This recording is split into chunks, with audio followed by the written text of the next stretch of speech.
Hey bien salut à tous, c'est Graven pour ce 4e épisode sur l'apprentissage du langage Python. Dans la 3e partie, nous avions vu comment créer des conditions qui nous permettaient notamment de vérifier plusieurs éléments les uns avec les autres. Aujourd'hui, je vous propose d'attaquer une toute nouvelle notion dans laquelle on va traiter de listes. En programmation, comme dans la vie de tous les jours, on est tous amenés à lister certains éléments.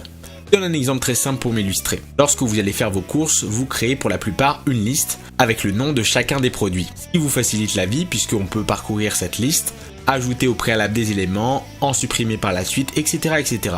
Et bien sachez qu'en programmation, ce sera exactement la même chose. Maintenant qu'on a vu la théorie, passons à la pratique. On va commencer tout d'abord par supprimer le code de la dernière vidéo pour repartir sur de nouvelles bases. À ce niveau-là, qu'est-ce que je vais faire ?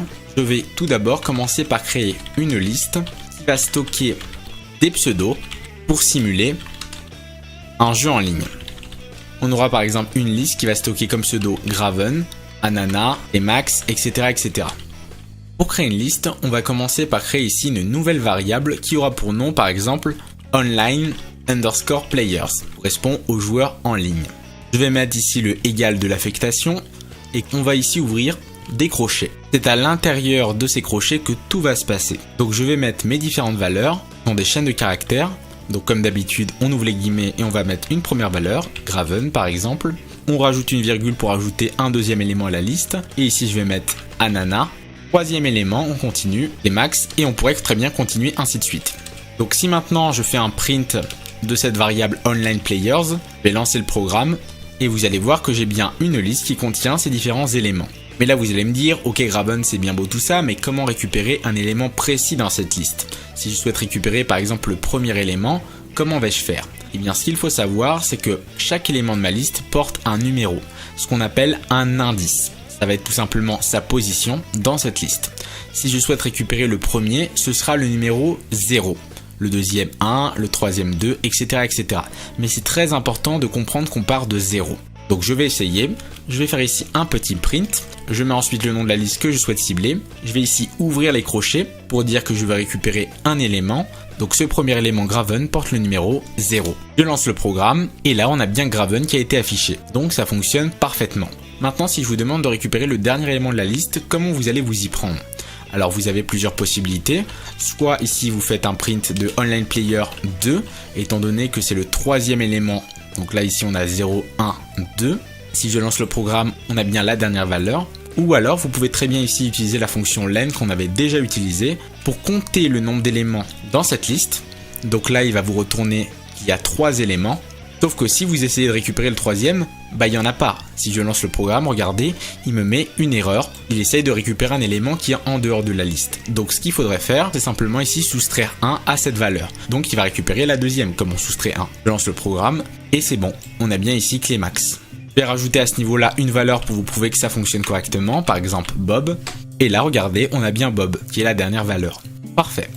Maintenant que vous savez comment afficher des valeurs, on va voir comment les modifier. Imaginons que pendant la partie, j'ai fait une commande spécifique qui permet de me renommer et de passer pseudo Graven à mon pseudo un peu plus long qui s'appelle Gravenilvec. Comment vais-je faire ? Donc je vais commencer par récupérer le premier élément de ma liste en faisant ici crochet 0. Et ici, je vais utiliser l'affectation. Comme pour les variables, qui va permettre à la première valeur de la liste d'être modifiée avec une nouvelle. Par exemple, ici, on va mettre Gravenilvec. Donc si maintenant je fais un print de ma liste avant la modification et après, et que je lance le programme, vous pouvez voir à ce niveau-là que la première valeur a bien été mise à jour. Si maintenant je souhaite injecter une valeur entre Anana et Clémax, j'ai une fonction qui permet de le faire. Vous allez faire ici onlinePlayer.insert qui permettra d'injecter un indice précis. Là on a 0, 1, donc ce sera ici la position 2, virgule, et on va mettre comme valeur Bernard Gamer 1, 2, 3. Si je lance le programme, on peut voir que cette nouvelle valeur a bien été injectée entre les éléments, sans pour autant les modifier. Et imaginons que maintenant je souhaite modifier plusieurs valeurs à la fois. Par exemple, à partir de Clémax jusqu'à la fin de la liste, je vais actualiser les valeurs par exemple Paul et Jacques. On va comme tout à l'heure récupérer cette liste, ouvrir les crochets et commencer à partir de la troisième valeur qui porte donc l'indice 2, comme on part de 0. Ensuite je vais mettre ici un 2 points et m'arrêter à la fin de la liste, donc 4. Là j'ai bien récupéré ces éléments, d'ailleurs si j'essaye de les afficher et que je lance le programme, vous allez voir que ça les récupère bien. Donc pour les actualiser, on va rajouter encore un égal, Et ici, on va réouvrir les crochets, mettre la valeur du premier élément, donc je vais mettre Paul, virgule, et ici mettre Jacques. J'exécute, on peut voir que les deux dernières valeurs ont bien été mises à jour, donc ça fonctionne parfaitement. Donc maintenant qu'on a vu comment modifier des valeurs existantes dans notre liste et comment en injecter à partir d'un indice précis, je vais vous montrer comment en ajouter d'autres. On imagine qu'un joueur qui porte le pseudo Gamer123 se connecte. Comment allons-nous l'ajouter à la fin de la liste? Pour cela, on va simplement ici faire onlineplayers.append, qui va permettre simplement de se mettre en bout de liste et d'injecter une nouvelle valeur. Donc je vais ici mettre Gamer123. Donc ça, c'est la première possibilité. Je lance le programme et on a bien à la fin la nouvelle valeur. Mais sachez qu'il est possible d'étendre la liste et d'en mettre plusieurs. Pour cela, vous allez faire onlineplayers.extend. Ensuite, vous allez ouvrir les crochets et mettre les valeurs que vous souhaitez. Par exemple, Gogum premier en première valeur et une deuxième qui sera ici Didi2K. Si je fais ça et que je lance le programme, vous allez voir qu'à ce niveau-là, mes deux valeurs ont bien été ajoutées. Donc maintenant qu'on a tout ça, on imagine que le joueur Anana se déconnecte. Par conséquent, il faudra le virer de la liste. Pour ça, vous avez deux possibilités. Soit vous le virez par sa position. Donc là, on sait que c'est le deuxième élément, donc l'indice 1. Pour cela, je vais faire ici soit un petit del de onlineplayers1, soit sinon onlineplayers.pop1.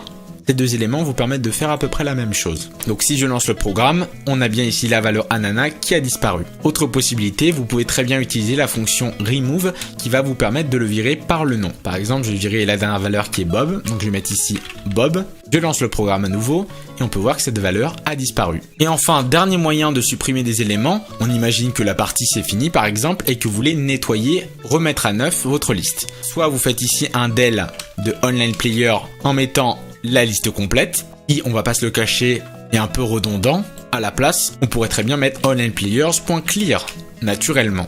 Donc si je lance le programme, on peut voir que ma liste est désormais toute neuve. Elle a été vidée de son contenu. Donc maintenant que vous avez compris les enjeux des listes, je vous propose de faire ici un nouvel exemple où on va jouer à la maîtresse. Alors là, vous allez me dire, mais non, on fait pas ça. Mais si, on va faire un système de notation d'élèves. Donc ce que je vais faire dans un premier temps, ça va être créer une nouvelle liste qui va stocker les notes d'un élève. Donc je vais ici l'affecter à une nouvelle liste et mettre des entiers cette fois-ci. Et si j'affiche ces notes et que je lance le programme, on aura bien ce résultat. Seulement, lorsque vous allez avoir plein d'éléments dans votre liste pour pouvoir facilement vous repérer, vous allez plutôt avoir tendance à faire des sauts de ligne et à par exemple en afficher 3 sur la première, 3 sur la seconde et fermer à la fin le crochet. Vous avez comme ça une meilleure visibilité. Également, on pourra rajouter ici une petite virgule au cas où on voudrait mettre d'autres éléments après pour se faciliter la tâche. Tout ce qu'on a vu au préalable s'applique sur cette liste, c'est-à-dire qu'on peut très bien afficher la première valeur comme ceci. Mais moi j'aimerais aller un petit peu plus loin avec vous là-dessus. En Python, vous avez la possibilité, comme dans d'autres langages, d'importer ce qu'on appelle des modules. Ils vont contenir une certaine quantité de fonctions et d'éléments que vous allez pouvoir utiliser dans votre code. Par exemple, on a un module qui s'appelle statistique. Moi je vais utiliser ce premier module pour utiliser la fonction min qui va permettre de faire la moyenne de toutes ces notes. Alors comment importer ce module? Vous allez vous rendre au début de votre script et utiliser le mot-clé import.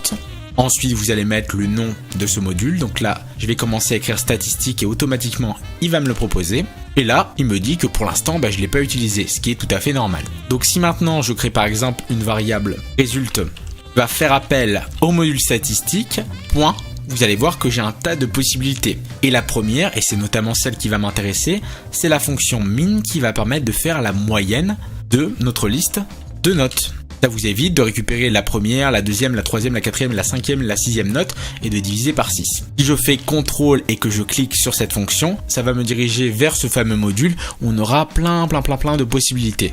Et à chaque fois, ça vous explique comment ça fonctionne. Je vais afficher dans la console la moyenne de l'élève et à ce niveau-là, ouvrir des accolades. On va pouvoir les remplacer par notre valeur. Donc je vais sortir ici des guillemets et utiliser la fonction format et mettre ici mon résultat. Ce qui va se passer, c'est que lorsque je lance le programme, tout de suite il va remplacer les accolades par la valeur et automatiquement il va faire la conversion en chaîne de caractères. Donc c'est un moyen plutôt cool de faire ça. Revenons maintenant à notre module statistique. J'ai dit on peut faire statistique point pour afficher les fonctions que l'on souhaite, mais sachez qu'il est possible directement de faire appel à la fonction min pour calculer la moyenne. Alors comment notre code va-t-il savoir à quoi correspond cette fonction et dans quel module elle se trouve? Eh bien tout simplement, à la place de faire import statistique, on va mettre ici from pour dire que ça vient du module statistique, et là on va importer notre fonction min. Et voilà, je vais rajouter 2 notes pour vous montrer, par exemple 14 et 3. Je lance le programme et on a bien ici la moyenne de l'élève est de 10. Allez, je vous montre un autre module vachement pratique qui va nous permettre de faire des actions aléatoires. C'est le module random. On va par exemple ici l'utiliser pour faire des actions comme mélanger notre liste de notes. Donc ce que je vais faire ici, c'est faire une importation depuis le module qui s'appelle random et importer l'élément qui se nomme shuffle. Pour l'instant, on ne l'utilise pas encore. À ce niveau-là, ce que je vais faire, c'est d'abord afficher la liste des notes. Ensuite, je vais utiliser la fonction shuffle pour la mélanger et par la suite, je vais la réafficher. Je lance le programme et regardez, dans un premier temps, on a cette liste. Elle est mélangée par la suite et maintenant, les éléments ne sont plus dans le même ordre. Alors, on va supprimer ça et je vais vous montrer un dernier moyen de créer des listes. Je vais ici créer une nouvelle variable qui va s'appeler text et qui sera égale à la fonction input qui permettra de récupérer en console une valeur textuelle, entrer une chaîne de la forme email-pseudo-mot de passe. Et ce que je veux faire, c'est transformer cette chaîne en une liste pour récupérer chacun des éléments de manière unitaire. Donc pour cela, je vais utiliser la fonction split qui va permettre de découper cette chaîne à partir de ce qu'on appelle un délimiteur. Volontairement, entre chaque élément, j'ai mis un petit tiret qui va permettre de séparer les éléments. Donc là, je vais mettre entre guillemets le délimiteur qui est un tiret. Et si je fais un print de texte, je lance le programme. Je vais mettre par exemple ici gravenilvec@gmail.com graven-azerty123. Je lance le programme et donc là regardez, il a bien explosé chaque élément pour les insérer dans une nouvelle liste. Donc si par exemple je souhaite faire un print en mettant salut et le nom de la personne, je vais ici formater avec le deuxième élément qui porte l'indice 1. On va mettre ici texte 1. Je rajoute une virgule, ton email. Ici je vais remettre des accolades et rajouter une deuxième valeur. Donc ce sera texte 0 qui est ici la première valeur. Et enfin une virgule, ton mot de passe. Et là, je vais réinjecter une autre valeur.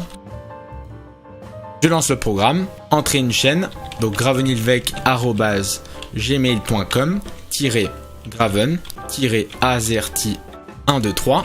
Et si je lance le programme, salut Graven, ton email, gravenilvec@gmail.com, ton mot de passe, azerty123. Donc ça fonctionne parfaitement.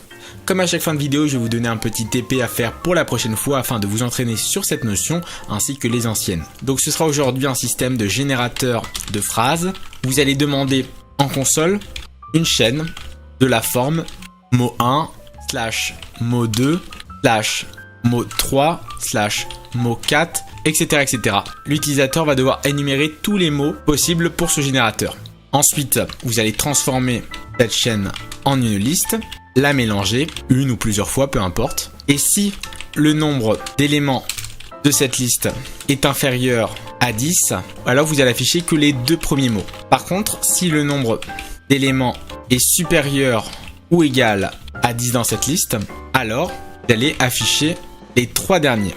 Vous aurez bien sûr le corrigé de ce TP en description ainsi qu'un petit quiz pour vous entraîner. Donc voilà un petit peu ce que je voulais vous montrer aujourd'hui. En tout cas, j'espère que cette vidéo vous aura plu. Si c'est le cas, n'hésitez pas à mettre un j'aime, à vous abonner à la chaîne si ce n'est pas déjà fait pour ne rien rater des prochaines vidéos de cette série. En tout cas, c'était Graven. Ciao à tous et à la prochaine. Hey hey.